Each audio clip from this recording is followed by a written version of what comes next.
नमस्कार साथियों। यदि आप आईटीआई के छात्र हैं और आईटीआई का एग्जाम देने जा रहे हैं, जैसे कि आप सभी को मालूम है अभी 2024 चल रहा है और 2024 में आपका एग्जाम अगस्त माह में है। बहुत सारे छात्रों का ये सवाल था कि जहां से क्वेश्चन पूछा जाता है वैसे क्वेश्चन आप बताइए। तो साथियों, आज की डेट में हम स्टार्ट करने वाले आईटीआई सेकेंड ईयर का मोस्ट इंपॉर्टेंट क्वेश्चन और इस तरह के क्वेश्चन आपको एग्जाम में देखने को मिलते हैं। तो यदि आप आईटी सेकेंड ईयर के छात्र हैं, इलेक्ट्रीशियन ट्रेड से हैं, तो आप इस वीडियो को कंप्लीट देखिएगा। तो चलिए क्वेश्चन शुरू करते हैं क्वेश्चन नंबर 1 से। पहला क्वेश्चन साथियों आपके सामने, जिसमें यहाँ पर पूछा जा रहा है कि प्रकाश की तीव्रता को मापने के लिए किस अवरोधक का उपयोग किया जाता है? वीडीआर का, या एनटीसी का, या पीटीसी का, या एलडीआर का? साथियों, यहाँ पर बात किया जा रहा है प्रकाश की तीव्रता को मापने के लिए। प्रकाश की तीव्रता को मापने के लिए हम जिस चीज का प्रयोग करते हैं उसको बोला जाता है एलडीआर। जैसे कि यहाँ पर ऑप्शन में आपको देखने को मिल जाता है डी ऑप्शन। लेकिन यहाँ पर यदि वीडीआर की बात करें, एनटीसी की बात करें और पीटीसी की बात करें, तो देखिए साथियों, यहाँ पर जो आपका देखने को मिल जाता है पहले नंबर पे वीडीआर, जो कि इसका पूरा नाम होता है वोल्टेज डिपेंडेंट रजिस्टर। इसको नोट कर लीजिएगा। और यदि बात करें साथियों इसका सिंबल का, तो मैं आपको सिंबल बना कर दिखा देता हूँ, स्क्रीन पर ध्यान से देखिएगा। ये जो सिंबल बनाया जाता है कुछ इस प्रकार आपको देखने को मिलेगा इसका सिंबल, जो कि कभी-कभी सिंबल से संबंधित क्वेश्चन पूछ दिया जाता है। एक सिंबल इसका इस प्रकार बनता है और एक और बनता है, जो कि दूसरा भी तरीका होता है इसका सिंबल बनाने का।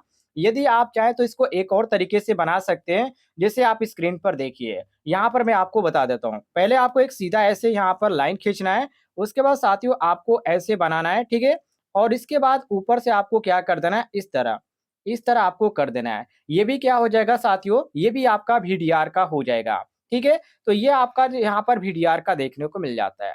यदि बात करें साथियों यहाँ पर अदर का, जैसे कि यहाँ पर एनटीसी का यहाँ पर दिया गया, जिसका पूरा नाम होता है नेगेटिव टेम्परेचर कोएफिशिएंट। साथियों, यहाँ पर यदि बात करें इसका सिंबल, तो इसका भी सिंबल जो बनता है इसी प्रकार सेम बनता है। लेकिन यहाँ पर नीचे आपको कुछ लिखा हुआ नजर आएगा, जैसे कि माइनस टीसी लिखा होता है। ऐसे इसका फिगर भी बनता है, ऐसे फिगर आप ध्यान से देखिएगा, ऐसे बनता है और दोनों तरफ यहाँ पर लाइन होती है और ऐसे खींचा जाता है। ये भी होता है, लेकिन यहाँ पर माइनस टीसी होता है, ठीक है? ये आपका हो जाता है नेगेटिव टेम्परेचर कोएफिशिएंट का, जिसको हम शॉर्टकट में एनटीसी बोलते हैं। और यहाँ पर साथियों पीटीसी मुझे नहीं मालूम है, शायद होता भी नहीं है। अब यहाँ पर एलडीआर की बात कर देते हैं। तो साथियों एलडीआर का पूरा नाम क्या होता है, इसको पहले यहाँ पर ध्यान रखिएगा। लाइट डिपेंडेंट रजिस्टर होता है। और इसके यदि फिगर की बात करें, जैसे कि यहाँ पर आप ध्यान से स्क्रीन पर देखिए, लाइट डिपेंडेंट रजिस्टर का जो फिगर बनाया जाता है किस प्रकार बनाया जाता है। सबसे पहले आपको एक गोले खींचने की जरूरत पड़ेगी। इसके बाद इसमें साथियों क्या होगा, ऐसे आपको बनाना पड़ेगा, ठीक है? ये आपका हो गया और इसे बाहर आपको खींच देना है और ऊपर से 2 एरो आपको लेके आना है। और ये जो साथियों हो गया लाइट डिपेंडेंट रजिस्टर का हो गया, अर्थात ये एलडीआर का हो गया। तो कुछ इस प्रकार बनता है एलडीआर का, ध्यान रखिएगा। ऐसे क्वेश्चन आपको बार-बार एग्जाम में देखने को मिलते हैं। और यदि बात किया जाए क्वेश्चन के अनुसार, जैसे कि यहाँ पर दिया गया कि प्रकाश की तीव्रता को मापने के लिए किस अवरोधक का उपयोग किया जाता है। तो प्रकाश की तीव्रता को मापने के लिए जो काम में हम लाते हैं साथियों, इसी काम में लाते हैं, क्योंकि ये जो होता है रेजिस्टेंस में, इसमें बदलाव होता रहता है। तो यहाँ पर साथियों हमारा जो सही हो जाता है ऑप्शन नंबर डी, बिल्कुल करेक्ट आंसर हो जाता है, ध्यान रखिएगा। और एलडीआर की यहाँ पर बात किया गया, तो इसका जो अंधेरे में जो होता है, ये प्रकाश जो होता है अधिक होता है और प्रकाश के समय जो होता है प्रतिरोध इसका कम हो जाता है। तो इसी कारण हम मारते हैं ऑप्शन नंबर डी, बिल्कुल करेक्ट आंसर। यदि आपको किसी भी क्वेश्चन में किसी प्रकार का डाउट यदि है, तो कमेंट बॉक्स में जरूर पूछ लीजिएगा, आपको जानकारी मिल जाएगी। और हमारा व्हाट्सएप ग्रुप भी ज्वाइन कर सकते हैं, ग्रुप का लिंक आपको डिस्क्रिप्शन बॉक्स में मिल जाएगा। चलिए आगे बढ़ते हैं, अगले क्वेश्चन को देखिए। अगला क्वेश्चन साथियों आपके सामने क्वेश्चन नंबर 2, जिसमें पूछा जा रहा है कि सिलिकॉन सेमीकंडक्टर डायोड किस कोड को इंगित करते हैं। देखिए हर एक कंडक्टर का कोड होता है, जैसे कि यहाँ पर जो दिया गया है सिलिकॉन सेमीकंडक्टर दिया गया है, तो इसका कोड पूछा जा रहा है। तो इसका कोड होता है साथियों BY126। क्या होता है साथियों, BY126 होता है। ये आपको रटने वाली जरूरत है, सीधे आप दिमाग पे बैठा लीजिएगा। ये जो होता है साथियों, ये एक प्रकार का क्या होता है, डायोड होता है। और इसका जो यहाँ पर प्रयोग की बात करें, तो सबसे पहले आप इसके बारे में एक चीज जान लीजिए। किसी भी यदि डायोड का यदि कोड की बात किया जाता है, तो उसकी जो यहाँ पर फॉरवर्ड वोल्टेज और जो धारा होती है, उसकी दिशा को इंडिकेट किया जाता है। और ये यहाँ पर BY 126 के द्वारा इसको इंडिकेट किया जाता है। और इसकी यदि वोल्टेज रेटिंग की बात किया जाए तो इसकी वोल्टेज रेटिंग होती है 650। कितना होता है साथियों? 650 होता है। यहाँ पर मैं लिख देता हूँ, ध्यान से सुन लीजिएगा और देख लीजिएगा। इसका वोल्टेज रेटिंग कितना होता है? 650 होता है। और यदि बात करें फॉरवर्ड वोल्टेज में, तो फॉरवर्ड वोल्टेज में जो इसका वोल्टेज माना जाता है 1.5 वोल्ट माना जाता है। कितना? 1.5 वोल्टेज माना जाता है जब फॉरवर्ड में पूछा जाता है तब।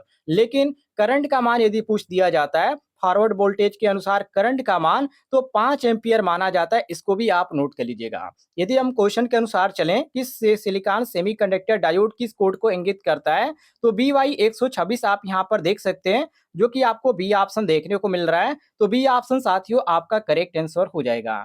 चलिए आगे बढ़ते हैं, अगले क्वेश्चन को देखिए, क्वेश्चन नंबर 3 को। साथियों क्वेश्चन नंबर 3 में पूछा जा रहा है कि फुल वेव रेक्टिफायर का इनपुट रिपल फ्रीक्वेंसी फिन क्या है? देखिए ये काफी इजी क्वेश्चन है, लेकिन आपको समझने की जरूरत है। ये किस चीज में पूछा जा रहा है? तो फुल वेव रेक्टिफायर में पूछा जा रहा है। और फुल वेव रेक्टिफायर में क्या होता है? डायोडों की संख्या कितनी होती है? डायोड की संख्या इसमें साथियों 2 होती है। और इसका जो आउटपुट होता है वो पॉजिटिव होता है। क्या होता है साथियों? पॉजिटिव होता है और निगेटिव होता है, और दोनों को बदलता है। तो इसका जो आउटपुट वोल्टेज होता है, यदि सूत्र के अनुसार हम चलें, तो ये 2Vm अपान क्या हो जाता है? पाई हो जाता है। ये हमको पाई मिलता है। लेकिन यदि फुल वेव रेक्टिफायर में इनपुट जो होती है इसकी बात करें, तो फुल वेव रेक्टिफायर में जो इनपुट होती है इसकी 2 गुनी हो जाती है। तो इसी कारण जो हमारा सूत्र क्रिएट होता है, यदि 2Vm अपान पाई का दोगुना आप करते हैं, तो ये आपका फिन बराबर हो जाता है 2 फिन, जो कि यहाँ पर आपको और फिन बराबर जो 2 फिन दिया गया है,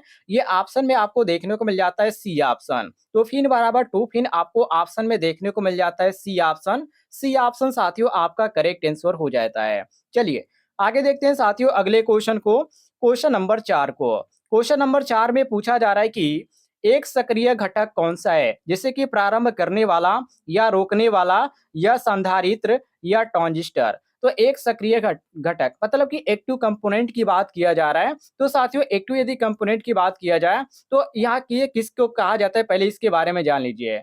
तो जो एक्टिव कंपोनेंट होता है जिसको हम सक्रिय घटक बोलते हैं, तो ये इस चीज को बोला जाता है, जैसे कि आप यहाँ पर परिभाषा के अनुसार भी आप कह सकते हैं कि वह कंपोनेंट जिसके ऊपर ओम और किरचॉफ का नियम लागू नहीं होता है, उसे हम बोलते हैं सक्रिय घटक। मतलब साथियों वो ऐसे कंपोनेंट जिसके ऊपर ओम और किरचॉफ का नियम बिल्कुल भी लागू नहीं होता है, उसे हम बोलते हैं सक्रिय घटक। ये चीज ध्यान रखिएगा। तो ये किस पे लागू नहीं होता है? ये लागू नहीं होता है ट्रांजिस्टर पे। बाकी प्रारंभ करने वाला जिसको हम इंडक्टर बोलते हैं, और यहाँ पर रजिस्टर और कैपेसिटर इस पे लागू होता है। तो जो जिस पे लागू नहीं होता है, तो ये ट्रांजिस्टर होता है। और यही आपका आता है साथियों सक्रिय घटक के अंतर्गत। इसको ध्यान रखिएगा। बाकी पैसिव की यदि बात करें, तो इंडक्टर, रजिस्टर हो गया, यहाँ पर जो कि कैपेसिटर हो गया, RLC हो जाता है, LDR हो जाता है, और भी बहुत सारे आते हैं जो कि यहाँ पर पैसिव के अंतर्गत आते हैं। लेकिन यदि यहाँ पर बात करें ट्रांजिस्टर का, तो ये जो आता है एक्टिव के अंतर्गत ही आता है, ध्यान रखिएगा। बाकी धारा, वोल्टेज और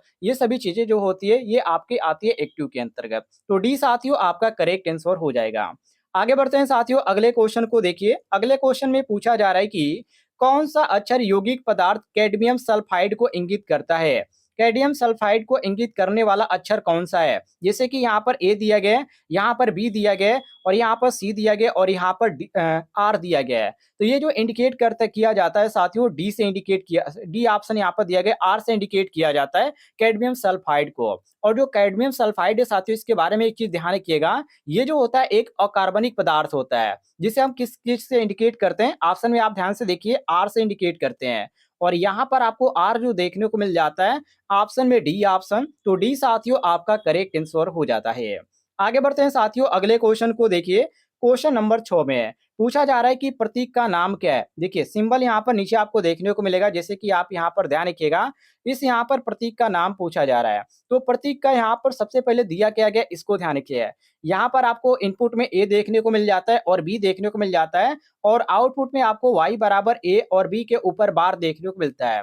अब यहाँ पर समझने वाली चीजें साथियों, देखिए किसी भी यदि लॉजिक परिपथ की बात करें, तो उसके अंदर जो इनपुट होता है वो 2 या 2 से अधिक होता है, जैसे कि यहाँ पर 2 दिया गया है। लेकिन यदि यहाँ पर बात करें जिसमें यहाँ पर आपको देखने को मिल जाता है ए और बी, लेकिन नॉट गेट को छोड़कर, ठीक है, नॉट गेट में क्या होता है, केवल एन एक इनपुट होता है और एक ही क्या होता है, आउटपुट होता है। तो एक चीज यहाँ पर जो कॉमन होता है वो नॉट गेट होता है, क्योंकि इसमें आपको जो देखने को मिल जाता है एक ही इनपुट और एक ही आउटपुट होता है। बाकी सभी जो गेट होते हैं उसमें दो दो या तीन आपको देखने को मिल जाते हैं।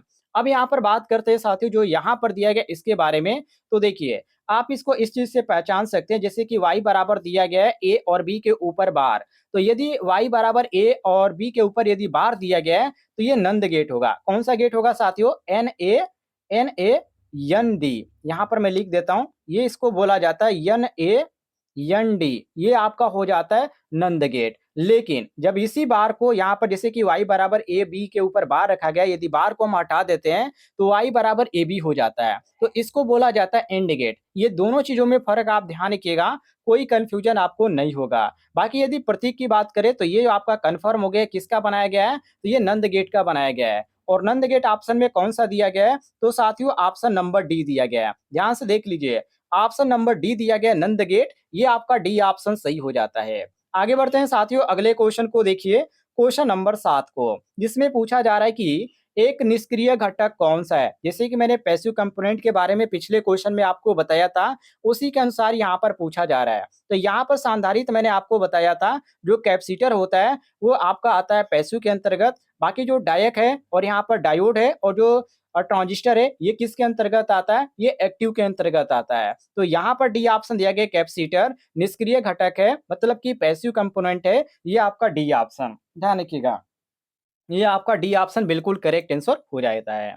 आगे देखते हैं अगले क्वेश्चन को, क्वेश्चन नंबर देखिए 8 को साथियों, जिसमें पूछा जा रहा है कि डिवाइस सिंबल का नाम क्या है। अब यहाँ पर जूम करके आप देखेंगे तो इसमें जो यहाँ पर बनाया गया है, ठीक है, ये जो बनाया गया फिगर आपको ऐसे देखने को मिलेगा। फिगर में थोड़ा सा बड़ा बनाकर आपको दिखा देता हूँ, और इसमें आपको एरो इस तरह देखने को मिल जाता है ऊपर और नीचे, और बीच में साथियों आपको ऐसे देखने को मिलता है, जिसमें एक आपको ऐसे डायोड देखने को मिलता है और एक डायोड साथियों आपको ऐसे देखने को मिल जाता है। मतलब कि दोनों डायोड क्या है, एक दूसरे के विपरीत है। और दो डायोड एक दूसरे के विपरीत होते हैं तो उसको बोला जाता है डायक। और इसमें डायक में क्या होता है, यहाँ पर ऑप्शन में आपका सी ऑप्शन दिया गया है, लेकिन जब यहाँ पर डायक की बात किया जाता है तो साथियों दो इसमें पीएन डायोड को एक दूसरे के विपरीत जोड़ा जाता है, तो इसको हम डायक बोलते हैं। ये चीज आप ध्यान रखिएगा, ये डायक को आप इस तरह परिभाषित कर सकते हैं। तो सी साथियों आपका करेक्ट आंसर हो जाता है। यदि आपको जानकारी अच्छी लग रही होगी तो इस वीडियो पर एक लाइक जरूर कीजिएगा। चलिए आगे बढ़ते हैं साथियों, अगले क्वेश्चन को देखिए, क्वेश्चन नंबर 9 को। क्वेश्चन नंबर 9 में पूछा जा रहा है कि हेक्साडेसिमल संख्या प्रणाली में कितने वर्ण होते हैं। आपने यहाँ पर पढ़ा होगा octal number, decimal number, hexadecimal number, same वही क्वेश्चन यहाँ पर उठाया गया है। जो कि यहाँ पर जो डिजिट होता है साथियों, बाइनरी पद्धति आप पढ़े होंगे चैप्टर, तो उसमें आपको ये चीज देखने को मिलेगा। तो यदि हेक्साडेसिमल की बात किया गया है तो हेक्साडेसिमल में क्या होता है, 16 माना जाता है, इसका आधार 16 माना जाता है। बाकी हेक्साडेसिमल का जो यहाँ पर 16 माना जाता है, और यहाँ पर डेसिमल नंबर की बात करें तो इसका यहाँ पर जो होता है 10 माना जाता है। डेसिमल का 10 माना जाता है, ऑक्टल नंबर का 8 माना जाता है। इस तरह बाइनरी पद्धति में आपको देखने को मिलता है। तो यहाँ पर हमसे पूछा गया है हेक्साडेसिमल का, तो 16 यहाँ पर दिया गया ऑप्शन नंबर डी। तो डी साथियों आपका करेक्ट आंसर हो जाएगा। आगे बढ़ते हैं अगले क्वेश्चन को देखिए, क्वेश्चन नंबर 10 को। क्वेश्चन नंबर 10 में साथियों पूछा जा रहा है, कौन सा इलेक्ट्रॉनिक सर्किट बिना इनपुट के एसी सिग्नल उत्पन्न करता है। वेरी वेरी इंपॉर्टेंट क्वेश्चन है साथियों। देखिए, दोलन सर्किट का नाम आपने सुना होगा, ठीक है, जो कि यहाँ पर ऑप्शन में कौन सा दिया गया, यहाँ पर दिया गया फिल्टर सर्किट, दृष्टिकारी सर्किट, ये बिल्कुल गलत है। और यहाँ पर दिया गया प्रवर्धन सर्किट, और यहाँ पर दिया गया दोलन सर्किट, ये आपका डी ऑप्शन सही हो जाएगा। क्योंकि साथियों दोलन सर्किट को इनपुट देने की कोई भी आवश्यकता नहीं होती है, यह बिना बिना इनपुट के कार्य करता है। ये चीज ध्यान रखिएगा। ये थे साथियों आज के 10 क्वेश्चन। अगले वीडियो में आपको और भी 10 क्वेश्चन देखने को मिलेंगे।